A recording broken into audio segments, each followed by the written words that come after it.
And welcome to the Life Burst podcast. I'm Andrew, and we are talking about Glowing Diva as well as the starter decks. This time we're going to be reviewing White.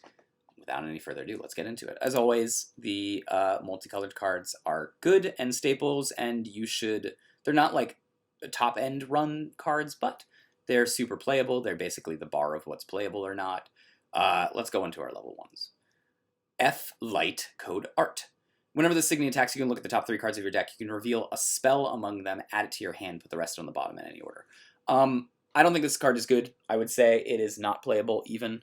The only deck that possibly wants this is a control deck that is heavy on spells, but even then you've probably got spells that draw you cards, so you don't necessarily need it on a level 1 1000 power Signy. The other deck that would want to play that is a deck thinning deck, MC Lion, and you want to be deck thinning level 1s, not spells, so probably you're not playing this. Let's go over to our level 1s. Here we go. Henial, Blessed Angel. This has the 2000 power, enter ability of colorless. Look at the top 3 cards of your deck, reveal a level 2 or less Signy from among them, add it to your hand, put the rest on the bottom in any order. You also get the ability to Life Burst. Look at the top 3 cards of your deck, reveal a Signy, not a level restriction, among them to your hand or put it on the field, put the rest on the bottom in any order. This is a staple. And I usually say that I don't like cards that draw cards in this game. But when you add a card filtering effect on top of it, it becomes much more playable. You are now looking for your key pieces to win your game, and that is much better than just randomly drawing cards or filtering and putting it back on the top of your deck. You also have the lane ability where you are lane closing if someone busts open 2 lanes and then you can put something out.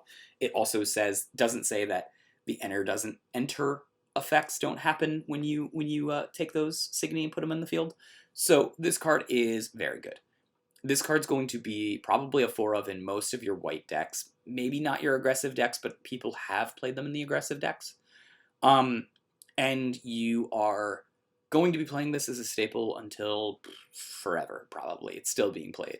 So in set 6 and on. So yeah, pick up these cards. They're very good.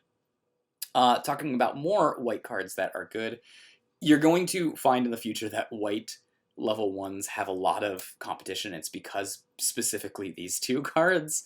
Xiao, Blessed General, 3000 power. It has a constant. During your opponent's turn, this Signy gains Shadow level 2 or less.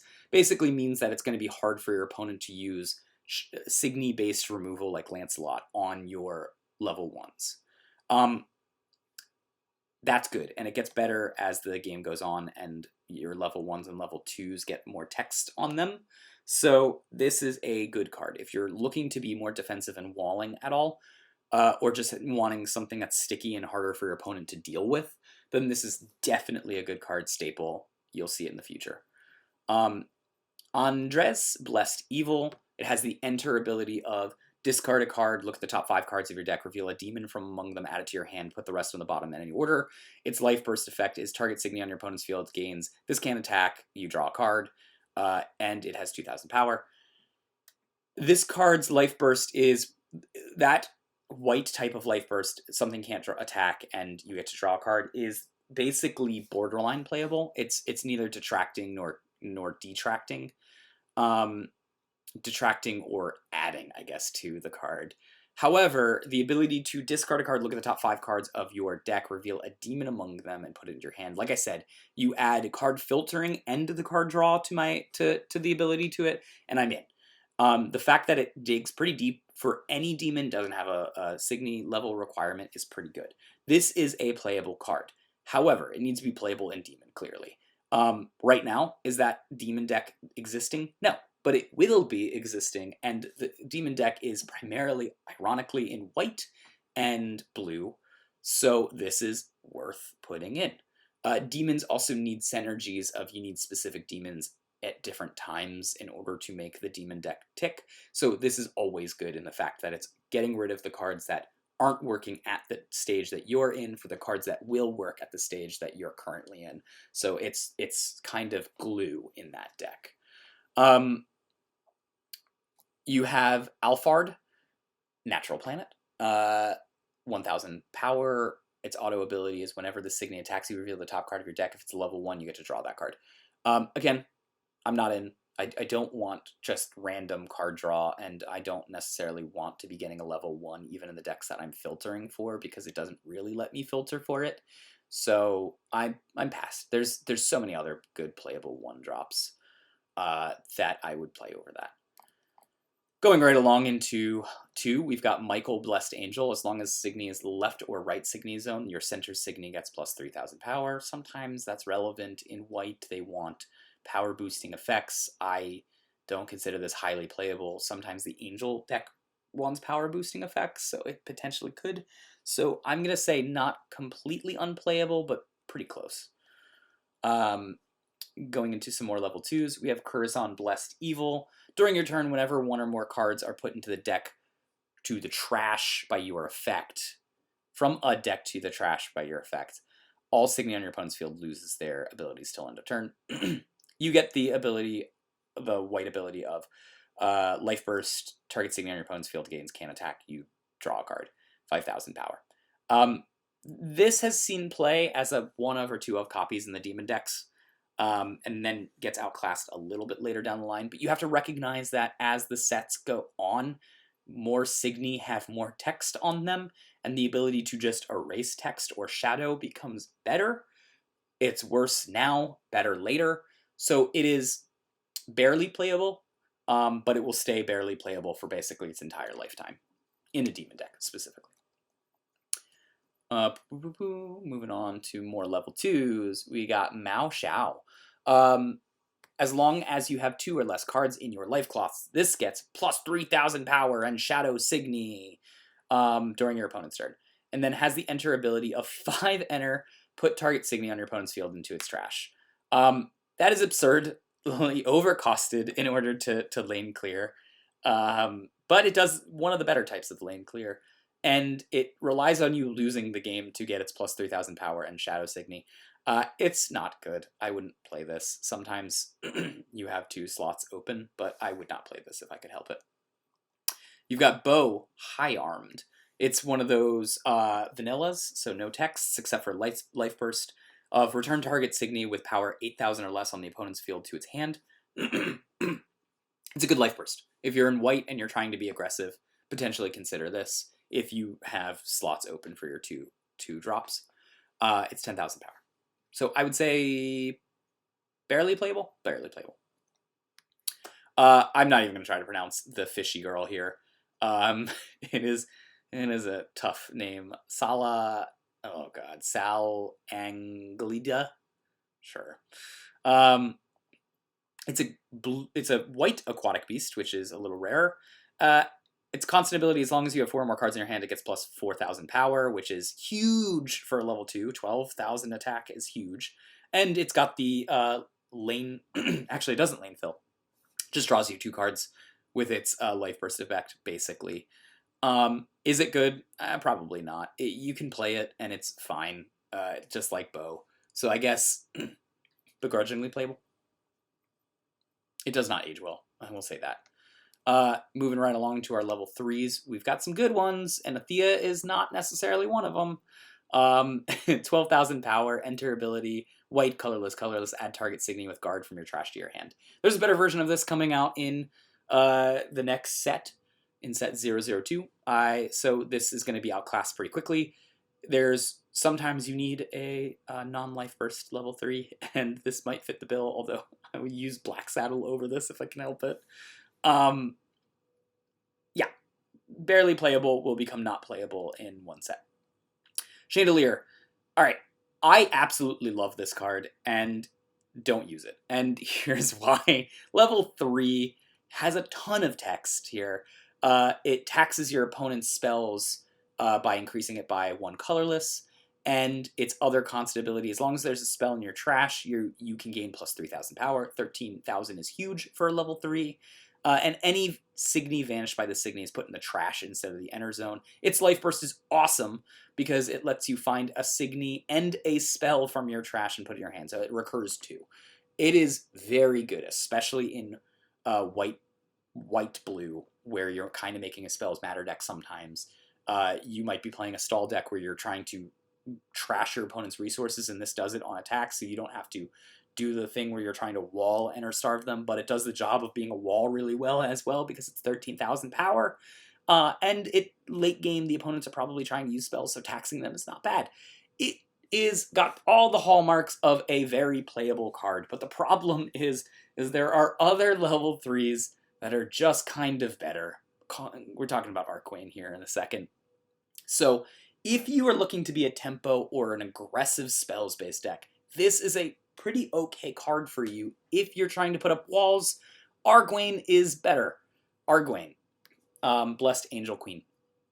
The life burst is return target up to Signy on your opponent's field to its hand or draw a card. So it's not the greatest life burst, but it's okay. Its constant is during your opponent's turn, this Signy gains Shadow. Not Shadow Signy, not Shadow Spell, Shadow. So it just is good. It is a very annoying to look down 2 Arcwanes with pretty much any field, any effect, and go, well, yeah, I've got very limited options now. Its enter ability also allows you to pay white. Look at the top 3 cards of your deck, reveal a Signy, any Signy, guard included, among it to your hand, put the rest on the bottom in your deck in any order.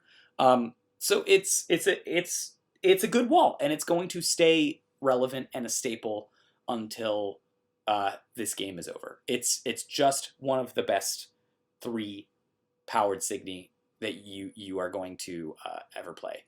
However, it is also, caveat, defensive. It is not an offensive card, so do not look to play this in your offensive decks. But if you're looking for defensive cards, you could probably do no better than Arcane. You got Libra, Natural Planet. This is the one that combos with Saturn. You shuffle up to 4 level 1 Signy without guard from your trash to your deck, and then its ability is once a turn, you can pay white. You can put the top 4 cards of your deck into the trash. If 2 or more of those level 1s were put into the trash this way, if a Signy on your opponent's field would be vanished this turn, instead it is put into the trash instead of entered. Is this a good card? No, not on its own. It doesn't really do anything super relevant that you want. If you're comboing with Saturn, it becomes slightly better, but it also becomes a lot of work for a pretty minuscule effect. I honestly would call this card unplayable. I would not call PJPRJ Map, Code Heart, Projection Map, by the way. You look it up, projection mapping, it's very cool. It's a team card. Its team ability is constant. Your opponents cannot guard unless they pay an additional colors. That's probably what you're playing this card for. But it also has an enter ability of white. Look at the top 3 cards of your deck. You reveal up to 1 spell and 1 white Signy. From among them, add it to your hand. Put the rest on the bottom of your deck in any order. 12,000 power. You could play this in decks that are not team if you care about spells, and it will be very playable. It's a good wall. It's a great wall once you get that team ability in there. And it's also a great wall because it's got an offensive ability. That team ability is offensive. It's really strong when you're using Endless Punchline and basically going like, I'm attacking you 3 times with my Elrig. You can guard, but it's going to cost you a total of 6 enter to guard all and 3 cards in order to stop that. So it's very good specifically in that team, super staple in that team. Elsewhere, less staple. So I wouldn't play it there. Moving right along into the spells, we have one that's very playable and one that's only slightly playable. Stand Up is the slightly playable one. It costs 2 white. It has a life burst of return target up Signy from your opponent's field into the owner's hand. Not great, but okay. Its spell effect is add target Signy with a guard from your trash to your hand, which is relevant in longer run games. I only ever really play this as like a 1 of or a 2 of in my spells-based decks if I need to hit 10 copies of a spell. Outside of that, I don't think it's all that playable. I would say it is barely playable because you kind of want more than just that ability on a card. Good Dig, however, is playable. And it's playable more than just its team deck, although it's more playable in its team deck. It costs 1 white, 1 anything. Look at the top 7 cards of your deck, reveal up to 2 Signy among them, any amount of Signy, it could be guards, it could be anything. Put them into your hand, put the rest on the bottom of your deck in any order. If you're card jockey, then you instead can add 2 cards from among them into your hand and put the rest on the bottom. That means spells included you can add to your hand. You also don't need to reveal it for what it's worth, so you can kind of be sneaky with what you're grabbing. You can pull some tech cards. It's life burst abilities. Look at the top 3 cards of your deck, reveal a Signy from among them, add it to your hand and put it on the field. And then put the rest on the bottom of the deck in any order. So lane closes. This is a good card. If you're being a spells-based deck and you're in white, you probably want to play this card. I'd say staple. It digs really deep. 7 to find what you need. Pretty much will find what you need every time. And with that, we are done our white review of Glowing Diva. If you guys want to comment below, have any questions, go ahead and hit the subscribe button if you want to see more reviews on this set and future sets.